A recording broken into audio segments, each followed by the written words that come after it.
እንተንሱሩላህ የንሱርኩም አላህን ከረዳችሁት በትክክል ለማድረስ አላህ ይረዳችኋል ብሏል አላህ። ከዛ ይቀመጡና ድምጽ ማንሳት አይቻልም። ሁሉም ሰው ራሱ ላይ ወፍ የተቀመጠ ይመስል አቀርቅሮ ነው የሚያዳምጠው የሳቸውን ፈትዋ ትንታኔ። ከነሱ መሃል አንድ ሰው ከጮህ ያስወጡታል፣ ይቆጣሉ። ላ ተርፈዑ አስዋተኩም ፈውቀ ሰውት ነብይ ነው የሚሉት። ከነብዩ በላይ ድምጻችሁን አታንሱ ነው የሚሉት። ይህን ከዚህ የወረደው ነብዩ በህይወት እያሉ ነበር። ከውጭ ወጥቶ አንድ ሰው ከፍ አድርጎ ድምፁ ሲጠራቸው አላህ ተቆጣ ወረደ። ሁሌም ድምጻችን ከነብዩ ሐዲስ በታችን መመሪያቸው ሲመጣ መቀበል። አንድ ነገር አልሰሩትም ከተባለ ፊትህን ዙረውጣ ለምን ትከራከራለህ? ከሳቸው በፊት ቀደም የኢማሙ ማሊክ መንገድ አልነበር። የነብዩ ሐዲስ እየተቀራ ድምጽ ማንሳት አይቻል። አንዴ ሂሻም ኢብኑ አማር የሚባል አንድ ግለሰብ መስጂድ ገባ። ከሌላ ሀገር ነው የመጣው። አባቱ ቤቱን ሸጠና 20,000 ድርሃም ትልቅ ብር ነው ያን ትልቅ ብር ነው ሸጠና ብሩን ሰጠው። ሄደና ኢማሙ ማሊክ ጋር ሄደ ሐዲስ ቀርተናል። ዲ ነበር ድሮቹ የሚያረግ። ሌላው ታቢዒን ምን ይላል? አባቴ ቤቱን 70,000 ድርሃም ሸጠና አሁን 70 ሚሊዮን ሊሆን ይችላል 70,000 ሐዲስ እንጂ እንዳላይ ይዘሃልኛል። በ70,000 ብር 70,000 ሐዲስ ፈልጋል ውጣ ከቤት ያለ መጥቼ ተምሬ ተመለስኩ ይላል። ዲ ነበር ልጆቻቸው የሚልኩት። 20,000 ድርሃም ቤቱን ሽጦ ሂሻምን ወደ ኢማሙ ማሊክ ላከ። ሂሻም የሳቸውን የትምህርት አስተማማር አያውቅም። መስጂድ ገባ ቁጭ አለ። ከዛ እኔ ሐዲስ ልቀራን የመጣው ሐዲሱን አንብቡብኝ አላቸው። ተቆጡ እሳቸው። በሳቸው አስተምሮት ሚማር ነው እንጂ የሚያነበው እሳቸው አይናገሩ። ሐዲሱ ይቀራል ይተነትናል። ንገሩኝ እንጂ አላቸው። አንተ አንብብ አሉ። አረርሶ ያንብቡ ተከራከራቸው። አስወጡት። ይሄ አደብ ቢስ አለ። የእሳቸው እዛ ያሉ ጥበቃዎች አወጡና 17 ጅራፍ ገረፉት።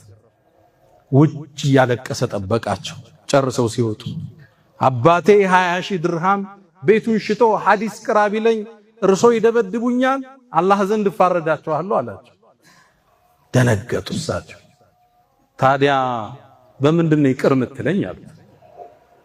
በቃ በመቱኝ ልክ ሐዲስ ያስተምሩኝ አላቸው። 17ን የተገረፈው 17 ሐዲስ እንደቆሙ አስተማሩት። እሱን ሐፈዘና ያ ኢማም አላቸው ዱላውን ጨምርና ሐዲሱን ጨምረኝ አላቸው።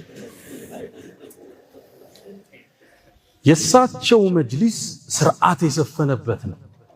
መቅለብለብ የለም። ባለፈው ኢማሙ አቡ ሐኒፋን አንስተናል። የአቡ ሐኒፋ ደግሞ እንደዚህ አልነበረ። ተማሪዎቻቸው ጋር ሐሳብ እየተለዋወጡ ነበር የሚወያዩት።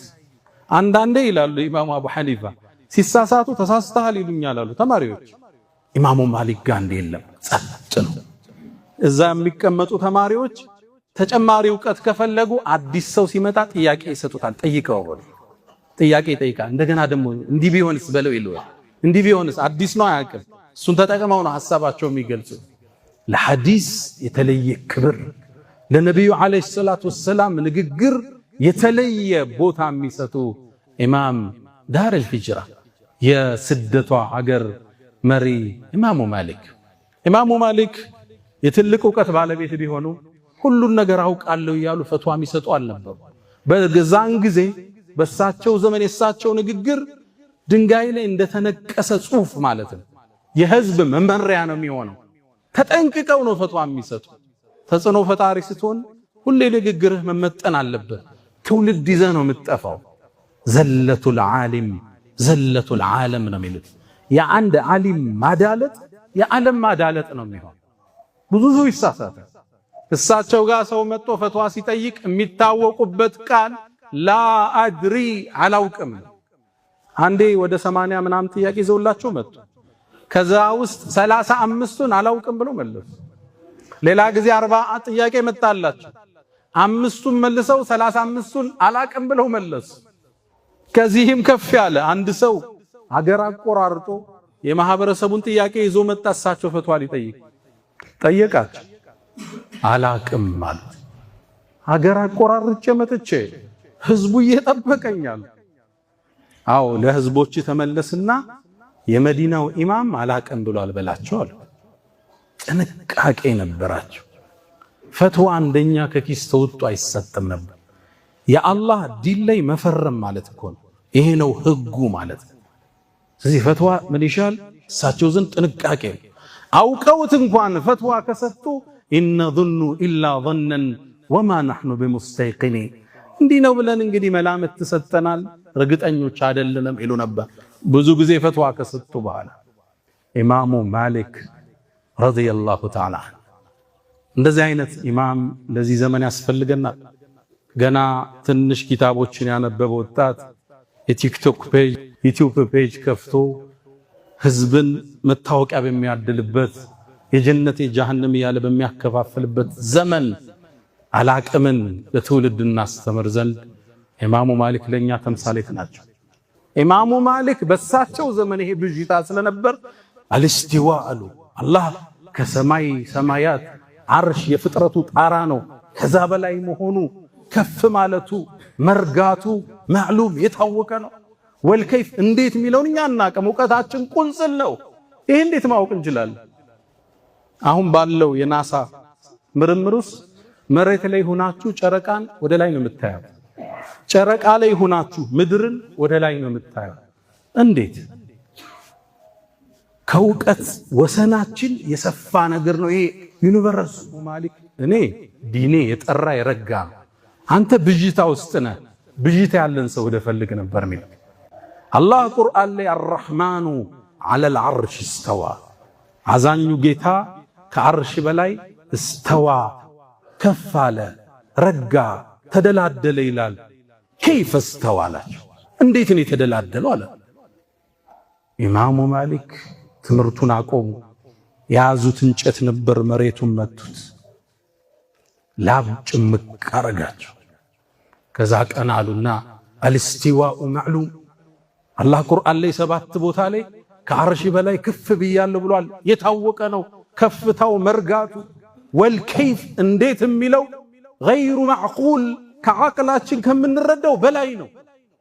ወልኢማኑ ብሂ ዋጅብ፣ በዚህ ማመንህ ግዴታ። ግን የጠየከው ጥያቄ የፈጠራ ሰዎችን ጥያቄን የጠየከኝ አስወጡልኝ አሉ ኢማሙ ማሊክ። አልስቲዋ ማዕሉም፣ አላህ ቁርአን ላይ ثم استوى على العرش الرحمن على العرش استوى إليه يصعد الكلم الطيب ወደሱ መልካም ንግግሮች ይወጣሉ። አሚንቱም መን ፊ السماء ከበላይ ያለው ጌታችሁ ሐዲሱን ከአንድ ሺህ በላይ ነው ያለው በዚህ ዙሪያ አላህ ከዐርሽ በላይ ስለመሆን መጣና ጥያቄ ሹብሃ ከተተ፣ ተቆጡ፣ እንዲወጣ አዘዙ። አቂዳቸው ጥርት ያለ ይሄ ዒልሙል ከላም የንግግር ጂምናስቲክ የሚጫወቱ እንደ ዘመናችን ያሉትን መጅሊሳቸው ማያስገቡ የተውሂድ ዘብ ነበሩ። የምትወጣበት ስራ፣ ንግዱ፣ ትምህርቱ፣ የህይወት ጉዞ በሱ እንጂ በማን ይሆናል? ሌላ ጊዜ ሙስሊም ላይ እንደተዘገበው ሙዓዊያ ብን ሐከም ሰለሚ ባሪያ ነበረችው፣ ትንሽ ልጅ ነች። ይቺ ልጅ አጠፋች።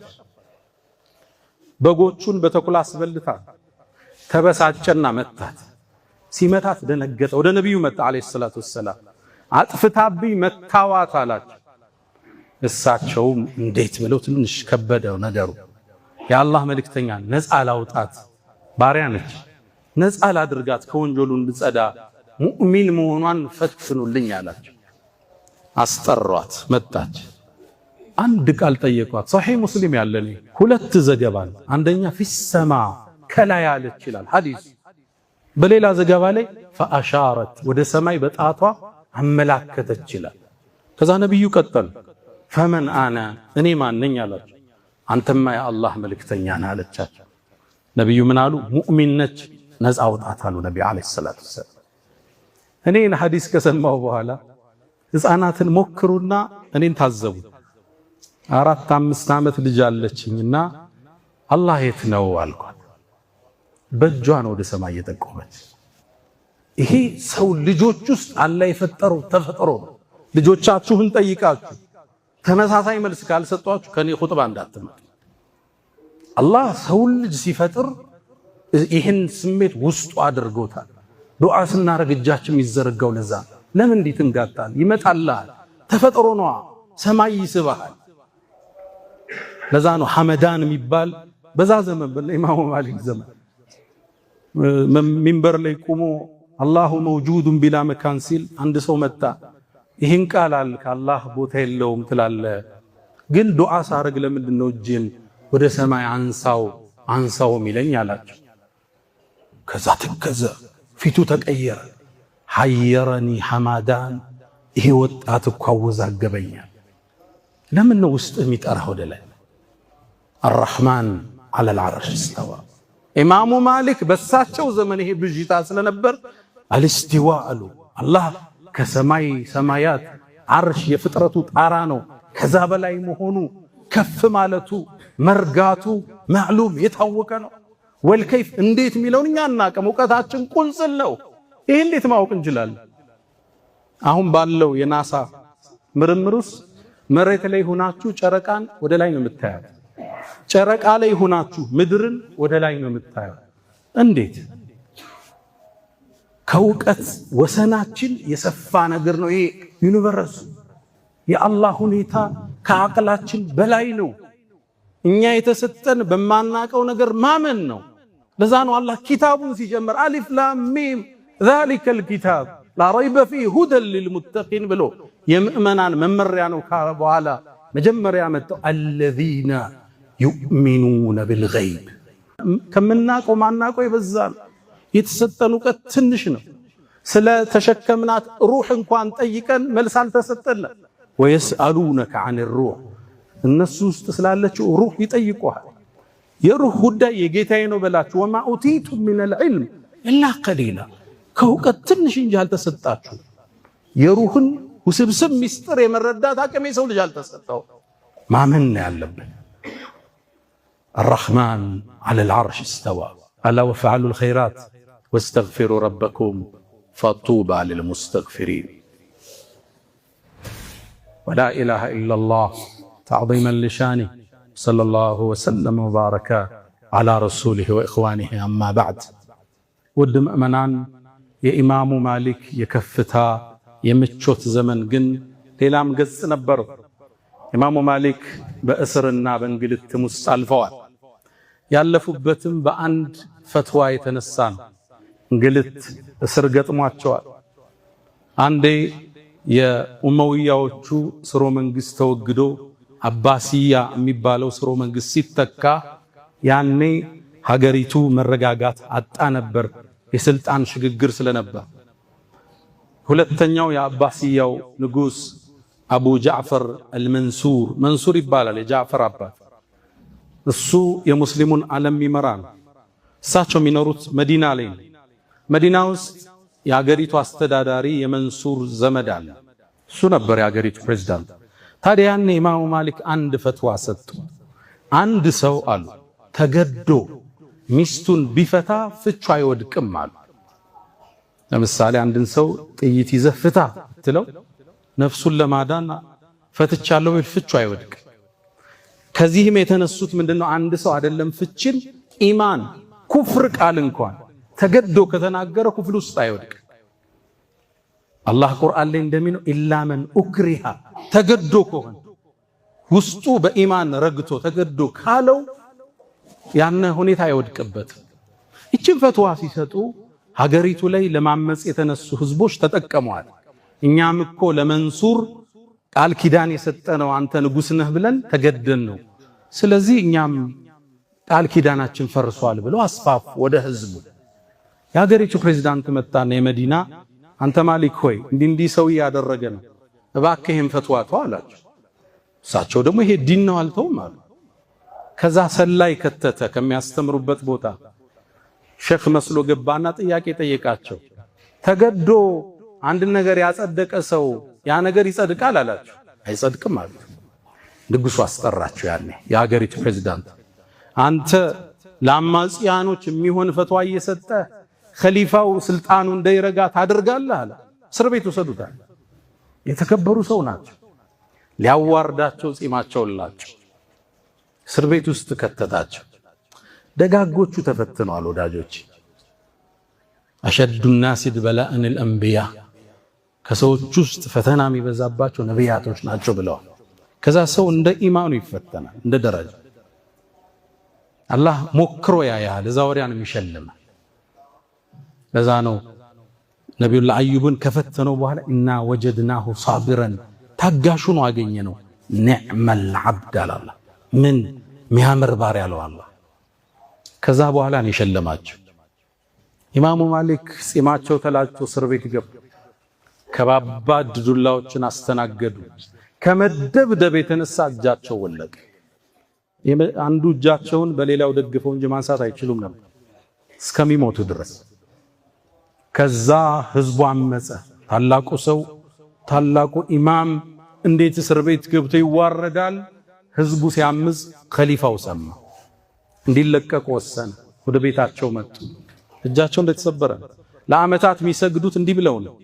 ለዛ ነው የማሊኪያ መዝሃብ ተከታዮች እሳቸው እንዲህ ብለው ሲሰግዱ ስላዩዋቸው የእሳቸው ተከታዮች ሁሉ እንዲህ ብለው ነው የሚሰግዱ። ሱና መስሏቸው ማለት ማንሳት ስለማይችሉ ነበር እሳቸው። ንጉሱም ይሄን ሲሰማ መጣው ሐጅ ጠብቀኛል። ወደ ሐጅ መጣ። መዲና ላይ እሳቸውን አገኘና ጠራቸው። አንተ ላይ የተከሰተው ሁኔታ አሳዝኖኛል፣ ይቅር በለናል፣ የምትፈልገው እናደርጋለን። እርሱ የተከበሩ ነው። እርሱንም ከስልጣኑ አባርሬዋለሁ፣ ወደኔም ተጭኖ በአህያ እንዲመጣ አዝዣለሁ ብሎ ንጉሱ ይቅርታ ጠይቋቸው እሳቸውም ወደ ቤታቸው ሲመለሱ አልሐምዱሊላህ አሉ። ለምን ያሉ ይመስላችኋል? አቡ ጃዕፈር አልመንሱር የነብዩ ዘር ነው ሰለላሁ ዐለይሂ ወሰለም። የመዲና ንጉስ የነበረውም የነብዩ ዘር ነው። አልሐምዱሊላህ አሉ ለደረሶቹ። ለምን አሏቸው? የነብዩም ቤተሰብ በኔ የተነሳ ነገ አላህ ሰዓት ውስጥ ሲከተው ነብዩን ማየት አልችልም ነበር። ለነብዩ የተለየ ክብር ያላቸው ሰለላሁ ዐለይሂ ወሰለም። ታምናላችሁ? መዲና ውስጥ ተወልደው ነው የኖሩት። አንድ ቀን ፈረስ ነድተው አያውቁ፣ በእግራቸው ነው የሚሄዱ። ሀብታም ናቸው። ለምን ሲሏቸው የነብዩ አጸደ ገላ ያረፈበትን መዲና በፈረሰ ኮት ያረግጠው የሚሉ ነበር። اللهم صل وسلم على سيدنا። ከኛ ጋር ትንሽ የራቀ ነው። በዘመናችን ከነበሩ መሻይኾች የሞሪታንያ ሽንቅይጤ የሆኑ አንድ ሰው አሉ። መዲና ሲኖሩ ፈረስ አይደለም ጫማ ለብሰው አያውቁ። ነብዩ የተቀበሩበት ሀገርን በጫማ ረግጠው አይታሰብም። ትንሽ የራቀ ወሬ ነው። እኛ ጋር ወደዚህ እንመለስ ነው፣ ወደ እውነተኛ ፍቅራቸው፣ ለሳቸው ዲን መኖር፣ ለሳቸው ዲን መሰዋት፣ የሳቸውን ዲን ለትውልድ ማስተላለፍ፣ ያ ዲን በእግሩ እንዲቆም ገንዘባችንን ማውጣት። እውነተኛ ፍቅር ያለው እሱ ውስጥ ነው። ብሽሽቅ በመጀመር አይደለም። በየመስጂድ ፍቅሩ ያለ ሌላ ቦታ መስዋዕትነት ይፈልጋል። ይሄ ዲን በጣም የሚያምር አስደሳች ማራኪ ህይወት አሳልፈው ወደ አኼራ መሸጋገር ግድ ሆነ። ሞትም ተገናኛቸው። የሞት ቆይታቸው ምን እንደሚመስል ቤተሰቦቹን ጠየቅኩ ይላል ዘጋቢው። ልክ የመጨረሻ ትንፋሻቸው ላይ ቃለ አሽሀዱ አን ላ ኢላሃ ኢለላህ ወአነ ሙሐመደን ረሱሉላህ አሉና ሊላሂል አምሩ ሚን ቀብል ወሚን ባዕድ ይችን ብለው ሩሃቸው ወደ አኼራ ተሸኘች። ማይሞተው አላህ ብቻ ነው። አሸናፊው እሱ ብቻ ነው። ምድር ላይ የሚቀር የለም ከሱ ውጭ። ወለው ካነት ዱንያ ተዱሙ ቢአህሊሃ ለካነ ረሱሉላሂ ሐየን ወባቂያ። ዱንያ ለአንድ ሰው ብዘልቅ ቢሆን ኑሮ ለዓለሙ አይነታ፣ ለነቢያት ፈርጥ፣ ለሩሱሎች ካስማ ነቢዩ ዓለይሂ ሰላቱ ወሰላም ለሳቸው ይሆን ነበር። ኢማሙ ማሊክ ለእኛ ትልቅ ተምሳሌት፣ ትልቅ ሞዴል፣ ትልቅ አስተማሪ፣ የነቢዩን ሐዲስ ከፍ እንድናደርግ፣ የሳቸውን ዲን እንድናከብር፣ አቂዳችንን ከቢድዓና ከፍልስፍና አስተሳሰብ እንድንጠብቅ፣ ነቢዩን እንድናከብር፣ ቤተሰቦቻቸውን እንድንወድ፣ እማናቀው ነገር ላይ ፈትዋ እንዳንሰጥ፣ በዲን በኩል ፈተና ሲመጣብን እንድንጸና ለኛ ለአዲሱ ትውልድ ትልቅ ተምሳሌት ነበሩ። አላህ ይዘንላቸው።